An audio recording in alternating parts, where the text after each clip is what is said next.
வணக்கம் நண்பர்களே, welcome to my channel. இன்றைக்கி இந்த வீடியோவில் எதை பற்றி பார்க்க போகிறோம் அப்படின்னா, இங்கே தமிழக வெற்றி கழகத்துக்கு பின்னாடி பிஜேபி மிகப்பெரிய அளவில் உதவுது அப்படிங்கிறதையும், அது மட்டும் இல்லாமல் பிஜேபியில் இருக்கிற ஒரு நபர் விஜய்க்கு ஆதரவாக பேசுனதுனால அவரை கைதும் பண்ணியிருக்கிறாங்க அப்படின்னும், அது மட்டும் இல்லாமல் அவர் என்ன பேசினார், அது யார் அப்படிங்கிற முழு வீடியோ தொகுப்பு தான் இந்த தொகுப்புன்னு சொல்லலாம். அதையும் தாண்டி மறக்காமல் நம்ம சேனலை பார்க்குறவங்க சப்போர்ட் பண்ணுங்கள், சப்ஸ்கிரைபும் பண்ணுங்கள். என்னுடைய கருத்துலேருந்து மாற்று கருத்துக்கள் இருந்துச்சு அப்படின்னா கூட அதையும் கமெண்ட் செக்ஷனில் பதிவிடுங்க. கருத்துக்கள் வரவேற்கப்படுகிறது. சரி, வாங்க வீடியோக்குள்ளே போகலாம்.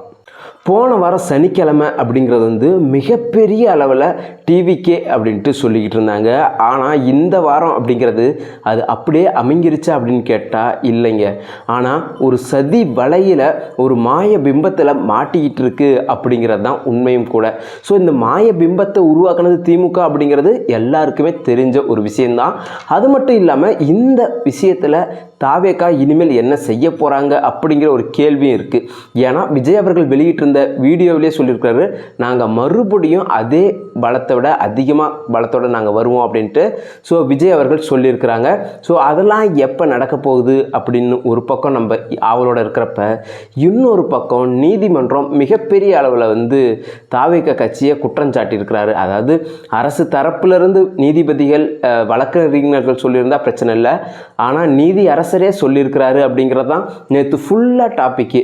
அதாவது இந்த தாவேகாவை எப்படி முடக்கணும், எப்படி மக்களுடைய மனசுலேருந்து அதை அப்புறப்படுத்தணும், அதுக்கு எதிராக எப்படி வந்து மனநிலையை உருவாக்கணும் அப்படின்ட்டு எல்லா கைவித்தையும் தெரிஞ்சு வச்சிருக்கு திமுக அப்படின்னு நான் நினைக்கிறேன். ஸோ அதுக்கு முன்னாடி நான் ஆரம்பத்தில் இன்ட்ரோவில் கொடுத்த மாதிரி தாங்க, இங்கே வந்து யார்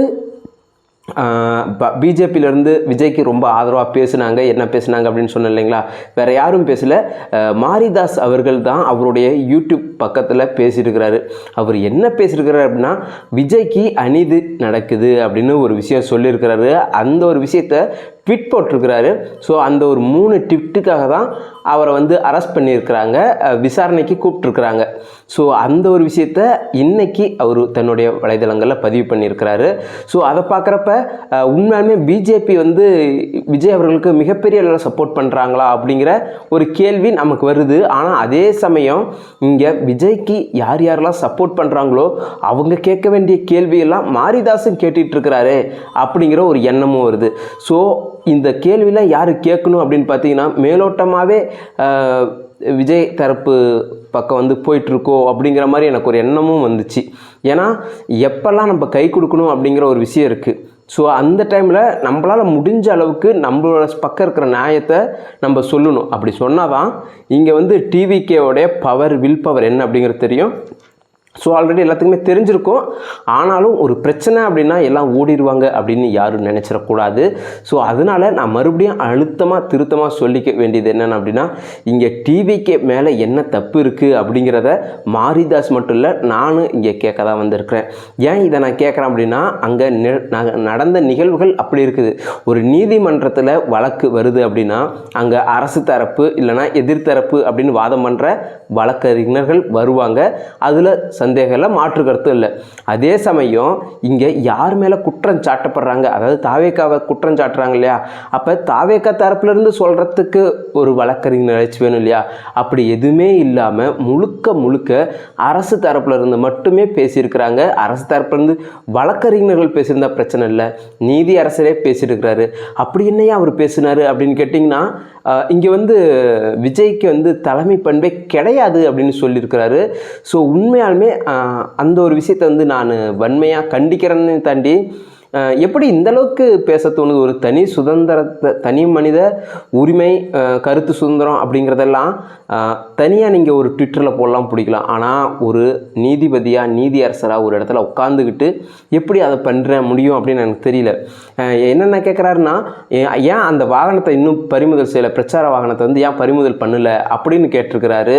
அது மட்டும் இல்லாமல் இங்கே வந்து விஜய் அவர்களுக்கு தலைமை பண்பு இல்லை அப்படிங்கிறதையும், மக்கள் அங்கே வந்து அவ்வளோ அவருடைய தொண்டர்கள்லாம் ஒரு பிரச்சனை சிக்கலில் இருக்கிறாங்க அப்படிங்கிறப்ப தலைவன் எப்படி போக முடியும் அப்படிங்கிற அந்த ஒரு கேள்வி கேட்டிருக்கிறாரு. அது மட்டும் இல்லாமல் அந்த ப்ரோக்ராமை யார் யாரெல்லாம் அரேஞ்ச் பண்ணாங்களோ அவங்க மேலெல்லாம் ஏன் கைது செய்யலை அப்படிங்கிற கேள்விலாம் எழுப்பி விடுறாரு. அதாவது வாதம் பண்ணி முடித்த பிறகு தீர்ப்பு கொடுக்கறதுக்கு தான் நீதிபதி அவர்கள், நீதியரசர்கள் அவர்லாம்.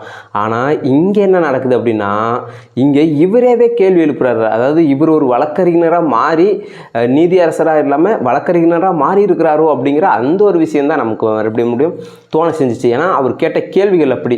ஏன் இன்னும் ஆதவ அர்ஜுனனை கைது பண்ணல, அவர் போட்ட ட்விட்டுக்கு அவர் வந்து கைது பண்ணியிருக்கணுமே அப்படிங்கிற அந்த ஒரு விஷயத்த சொல்லியிருக்கிறாரு.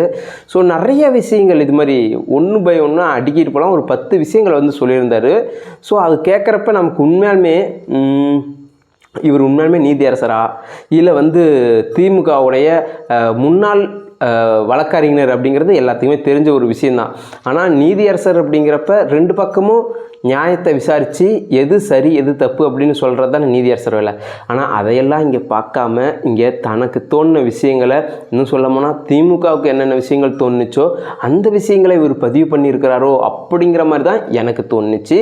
ஸோ இந்த ஒரு விஷயத்தை தான் மாரிதாஸ் அவர்கள் பேசியிருக்கிறாரு, ட்வீட் பண்ணியிருக்கிறாரு. ஸோ இந்த ஒரு விஷயம் உண்மையாலுமே விஜய் தரப்புலேருந்து கேட்க வேண்டிய கேள்விகள் அப்படின்ட்டு நான் நினைக்கிறேன். ஸோ இதை பற்றி உங்களுடைய கருத்து என்ன அப்படிங்கிறத மறக்காமல் சொல்லுங்கள். அதை தாண்டி இன்னொரு முக்கியமான விஷயம் என்ன அப்படின்னா, இங்கே ஒரு சில பேர் வந்து விஜய் அவர்களை அவரை திட்டி அவரை பற்றி பேசி சம்பாதிக்கணும் அப்படிங்கிறன்னு முடிவு பண்ணிட்டாங்க.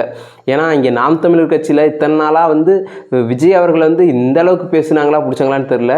கொஞ்சம் கூட ஒரு மனிதனாக ஒரு அருவருக்கத்தக்க வார்த்தையிலேயே பேசிகிட்டு இருக்கார் மனுஷன். சைக்கோங்கிறதும் ஒரு தலைவரை பார்த்து என்னென்ன வார்த்தைகள் பேசணும் அப்படின்ட்டு முதல்ல நாம் தமிழரில் இருக்கிறவங்க எல்லாத்துக்குமே அவருடைய, அதாவது நாம் தமிழர் தலைமைக்கு கூடியும் எல்லாத்துக்குமே சொல்லணும் அப்படின்னு நினைக்கிறேன். ஏன்னா எம்ஜிஆரையும் அண்ணாவையும் வந்து சனி அப்படின்னு சொன்னவர் தான் சீமான் அவர்கள். ஸோ அதை கண்டித்து நிறைய பேர் சொன்னாங்க, அறிக்கையெல்லாம் விட்டுருந்தாங்க. ஆனால் நான் மறுபடியும் என்ன சொல்கிறேன்னா, தலைமைக்கும் அந்த பண்பு இல்லை, தலைமைக்கு கீழே இருக்கிற தருதலைக்கும் எந்த பண்பு இல்லையோ அப்படிங்கிற அளவுக்கு நம்ம அவங்க மாதிரிலாம் நம்ம பேச வேணாமே அப்படின்னு நம்ம நினைக்கிறோம். ஆனால் மறுபடியும் அவங்க வந்து அப்படி பேச வச்சிட்றாங்களோ அப்படிங்கிற அந்த ஒரு விஷயம் தான் எனக்கு மறுபடியும் தோணிக்கிட்டே இருக்குது. அவங்கள மாதிரி நம்ம மாறிடக்கூடாது அப்படின்ட்டு நான் ரொம்ப ஆழமாக என்னை வந்து நான் சொல்லிக்கிட்டே இருக்கிறேன். ஸோ அவங்க பேசுனாங்க அப்படிங்கிறதுக்காக நம்ம பேசிட வேணாம், அவங்க பேசுனாங்க அப்படின்னா அது அவங்களுடைய பழக்கம் சுபாவம், அது அப்படி தான், அந்த அவங்களாம் திருந்த மாட்டாங்க அப்படின்ட்டு சொல்லிடலாம். அதே மாதிரி நம்மளும் பண்ணோம்னு வச்சுங்களேன், அது அவங்களுக்கு நமக்கு என்ன வித்தியாசம் இருக்குது அப்படிங்கிற ஒரு எண்ணம் தான். மறுபடியும் சொல்லிக்கிறது ஒன்றே ஒன்று தான். இங்கே இடும்பவனம் கார்த்தியாக இருக்கட்டும், இல்லை சாட்டை துரைமுருகனாக இருக்கட்டும், ஏன் இவ்வளோ மோசமாக கொச்சையாக அரசியல் பண்ணுறீங்க அப்படின்னு எனக்கு தெரியல. இங்கே நீங்கள் நாம் தமிழரில் இருக்கிறதுக்கு நீங்கள் பேசாமல் கட்சியை தவி திமுகவுக்கே போயிடலாம். ஏன்னா இங்கே திமுக ஆட்கள் கூடயும் அந்தளவுக்கு பேசுகிறாங்களான்னா இல்லை. ஏன்னா அவங்க வந்து முழுக்க நீதிபதி வச்சு இல்லைனா வந்து நீதிமன்றத்தை வச்சு ஏதாச்சும் இவங்களை கார்னர் பண்ணி, ஏன்னா ஒவ்வொரு சனிக்கிழமையும் அப்படி ஜெகஜோதியாக போயிட்டுருக்க வேண்டிய ஒரு விஷயம் இந்த வாரம் அப்படியே சப்புன்னு கிடக்குது அப்படின்னா அதுக்கு முக்கிய காரணம் இங்கே திமுக அப்படின்ட்டு தான் என்னுடைய கருத்தாக நான் நினைக்கிறேன். ஏன்னா எந்த இடத்துலையுமே நடக்காத ஒரு விஷயம் இங்கே எப்படியே நடக்குது அப்படிங்கிற ஒரு கேள்வி எல்லாத்துக்குமே நார்மலாக எழும்ப தானே செய்யும். ஸோ அதே மாதிரி தான் நான் இன்னொரு விஷயத்தையும் பதிவு பண்ண நினைக்கிறேன். இங்கே எதுக்காக வழக்கறிஞர், அதாவது விஜய் தரப்பில் ஒரு வழக்கறிஞர் கூட இல்லாமல் இவங்க வந்து ஒரு வழக்கை வந்து எடுத்து அவங்க அறிக்கை விட்றாங்க அப்படின்னு நமக்கு தெரியல. ஏன்னா நேற்று மதியானத்துலேருந்து நைட்டு வரைக்குமே இதுதான் ஹெட்லைனு, பிரேக்கிங் நியூஸாகவே போயிட்டுருக்கு. நீதிபதியே வந்து விஜய்க்கே வந்து பண்பு இல்லாத நபர் அப்படின்ட்டு சொல்லியிருக்கிறாரு, அப்படிங்கிற தலைமை பண்பு இல்லாத நபர் அப்படின்னு சொல்லியிருக்கிறாரு அப்படின்ட்டு நிறைய விஷயங்களை வந்து சொல்லிக்கிட்டே இருந்தாங்க, அதையே ரிப்பீட்டில் போட்டுக்கிட்டே இருந்தாங்க. ஸோ உண்மையாலுமே இன்னொரு விஷயத்தையும் நான் பதிவு பண்ணணும்னு நினைக்கிறேன். இங்கே நீங்கள் டிவிகேக்கு சப்போர்ட்டராக இருந்தீங்க அப்படின்னா இது மாதிரி நேரத்தில் நீங்கள் உங்களுடைய சப்போர்ட்டை காமிங்க. ஏன் இதை நான் சொல்கிறேன் அப்படின்னா, இங்கே பிரச்சனைன்னு வர்றப்ப யார் கூட நிற்கிறாங்களோ அவங்க தான் நம்மளுடைய உண்மையான தோழமைகள் அப்படின்ட்டு நான் நினைக்கிறேன். ஸோ பிரச்சனை அப்படின்னு வந்த பிறகு எல்லோரும் ஓடணும், நம்ம பக்கத்தில் இருக்கிற நியாயத்தை நம்ம எடுத்து வைப்போம் அப்படின்ட்டு தான் நான் மறுபடியும் சொல்கிறேன். ஸோ அந்த ஒரு விஷயத்தை பண்ணாலே போதும். மக்கள் முடிஞ்ச அளவுக்கு இதை பார்க்குறப்ப ஆல்ரெடி அவங்க வந்து ஒரு கன்க்ளூஷன் தான் இருப்பாங்க, அவங்களுக்கு தெரியும். ஏன்னா இங்கே நடக்கிற விஷயங்களை அவங்களும் பார்க்குறாங்க, எல்லாத்து கையிலையுமே மொபைல் இருக்குது, யூடியூப் இருக்குது. அப்படிங்கிறப்ப யார் என்னென்ன பண்ணுறாங்க அப்படிங்கிற எல்லா விஷயமும் அவங்களுக்கு தெரியும். அப்படி இருக்கிறப்ப நம்ம சைடு இருக்கிற நியாயத்தை நம்ம சொன்னால் தான் அவங்களுக்கு அப்போ தெரிய வரும். ஸோ அப்படிங்கிறப்ப அவங்களுக்கு இன்னும் பெட்டராக அவங்க முடிவு பண்ணுறதுக்கு ஒரு வாய்ப்பு அமையும் அப்படிங்கிறது தான் என்னுடைய கருத்து. ஸோ இந்த பதிவு உண்மையாலுமே இதோடைய தொடர்ச்சி இருக்கும் அப்படின்னு நான் நினைக்கிறேன். கண்டிப்பாக, ஏன்னா அந்தளவுக்கு வந்து ஒவ்வொரு கட்சி சார்ந்த நபர்களும், திருமாவளவனாக இருந்தாலும் சரி, இல்லை சீமான் இருந்தாலும் சரி, வாய் இருக்குது அப்படின்ட்டு நம்ம என்னென்னாலும் பேசிடலாம் இல்லையா, அப்படி தான் பேசிகிட்டு இருக்கிறாங்க. ஸோ இன்னும் சொல்லப்போனால் இப்போ தான் திருமாவளவன் கொஞ்சம் வாயை திறந்து திமுக ஏன் வந்து விஜய் அவர்கள் வந்து அரெஸ்ட் பண்ணலை அப்படிங்கிற ஒரு கேள்விலாம் எழுப்பியிருக்கிறாரு. மற்ற, அதாவது நிர்மல்குமார், புஷி ஆனந்த் அவங்களெல்லாம் அரெஸ்ட் பண்ணுற இந்த அரசாங்கம் எதுக்கு வந்து விஜய் அவர்களை பாதுகாப்பு கொடுக்குது அப்படிங்கிற கேள்விலாம் எழுப்பியிருக்கிறாரு. பார்க்கலாம், அவங்களுக்குள்ளார ஏதாச்சும் விரிசல் உருவாகியிருக்கா, இல்லை வந்து ஏதாவது தொகுதி பங்கீடுல கம்மியாக கேட்டு இல்லை அதிகமாக கேட்கணும் அப்படிங்கிறதுக்காக ட்ராமாவா. ஏன்னா சீமான் ஒரு பக்கம் வந்து விஜய் அவர்கள் வீடியோ வெளியிடுறதுக்கு முன்னாடி வரைக்கும் ஒரு மாதிரி பேசிகிட்டு இருந்தாப்புல, வீடியோ வெளியான பிறகு ஒரு மாதிரி பேசினார் பார்த்தீங்களா. அது மாதிரி யாரையுமே இங்கே நம்ப முடியாது. முழுக்க முழுக்க விஜய் அவர்கள் உங்களை நம்பி நம்மளை நம்பி இறங்கியிருக்கிறாரு. அப்படிங்கிறப்ப இங்கே சப்போர்ட் பண்ணணும் அப்படிங்கிறது யாருடைய கடமை அப்படின்னு ஒரு நிமிஷம் யோசிச்சு பாருங்கள். அது நம்ம கடமை தான். ஸோ மறுபடியும் சொல்லிக்கிற விஷயம், மறக்காமல் டிவி கேக்கு மட்டும் இல்லாமல் நமக்கும் சப்போர்ட் பண்ணுங்கள். ஏன்னா இது புது சேனல் அப்படிங்கிறப்ப உங்களுடைய ஆதரவு ரொம்ப ரொம்ப முக்கியம். அதையும் தாண்டி என்னுடைய கருத்திலிருந்து மாற்று கருத்துக்கள் இருந்துச்சு அப்படின்னாலும் அதையும் கமெண்ட் செக்ஷனில் பதிவிடுங்க. கருத்துக்கள் வரவேற்கப்படுகிறது. நன்றி, வணக்கம்.